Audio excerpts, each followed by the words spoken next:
जय श्री कृष्ण, जय माताजी, हर हर महादेव। ओम नमः शिवाय। आज આપણે બીલીપત્ર વિશે જાણશું। ભગવાન ભોળાનાથને ખૂબ જ પ્રિય એવા બીલીપત્ર વિશે જાણશું। બીલીપત્ર એનું આયુર્વેદિક મહત્ત્વ પણ એટલું જ છે। હવે શ્રાવણ મહિનાની શરૂઆત થાય છે તો આપણે બીલીપત્ર વિશે થોડુંક જાણી લઈએ। ભગવાન ભોળાનાથને બહુ જ પ્રિય છે બીલીપત્ર। જ્યાં બીલીપત્ર ત્યાં સોનાના છત્ર। બીલીનું વૃક્ષ આંગણામાં હોય તોય ઉત્તમ છે, તે આપણા સ્વજન સમાન છે। કૃષ્ણ ભગવાનને તુલસીદલ પ્રિય છે, વિષ્ણુ ભગવાનને તુલસી પ્રિય છે, ગણપતિને દુર્વા પ્રિય છે, ભોળાનાથને બીલીપત્ર વાલા લાગે છે। બીલીના 3 પાંદડા સત્ય, રજસ અને તમસ ગુણના પ્રતીક સમાન છે। મન, વચન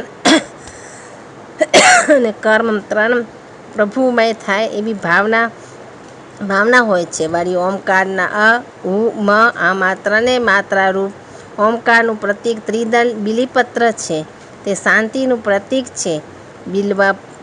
બિલ્વપત્ર ભગવાનના નામનું છે। બિલ્વદંડ બીલીના વૃક્ષની લાકડામાંથી બને છે। શ્રાવણ માસને હવે થોડા દિવસો જ બાકી રહ્યા છે, તો આપણે બીલીપત્ર વિશે જાણીએ। રોજ મંદિરે જવું જ જોઈએ। શ્રાવણ મહિનામાં ઉપવાસ નહીં ફાવે, એકટાણા પણ કરી શકાય છે। ભોળા શંભુને દૂધ ચરાવવું જોઈએ। ભજન દરરોજ ભોળાનાથના કરવા જોઈએ। પુરુષો ત્રાંબાનો લોટો, પંચ્યું, રુદ્રાક્ષી માળા વગેરે લઈને શ્રાવણ માસ હોવાથી શિવના મંદિરે જાય છે અને બીલીપત્ર ચરાવે છે।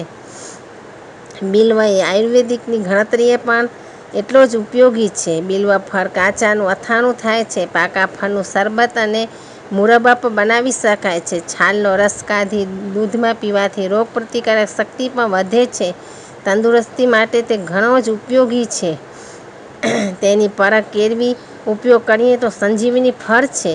આસ્તિક લોકો 5-7 પાંદડાવાળા બીલીપત્ર મળે તો ભાગ્યશાળી ગણે છે અને તેને સૂકવીને ફ્રેમમાં મઢાવે છે।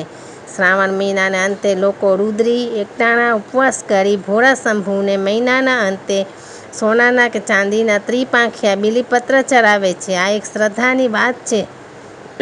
ભોળા શંભુને બીલીપત્ર અર્પણ કરતાં મનમાં શાંતતા અનુભવાય છે। તે બીલીપત્રનું ખૂબ જ મહત્ત્વ છે, તે ભગવાનને બહુ જ પ્રિય છે। ભોળાનાથને તો બીલીપત્ર ચરાવીએ એટલે ભોળાનાથ રાજી થઈ જાય ને આપણા ઉપર ખૂબ જ પ્રસન્ન થાય છે। એટલે ભગવાન ભોળાનાથનું પ્રિય એવું બીલીપત્ર વિશે આપણે જાણ્યું। હર હર મહાદેવ। ઓમ નમઃ શિવાય, ઓમ નમઃ શિવાય, ઓમ નમઃ શિવાય।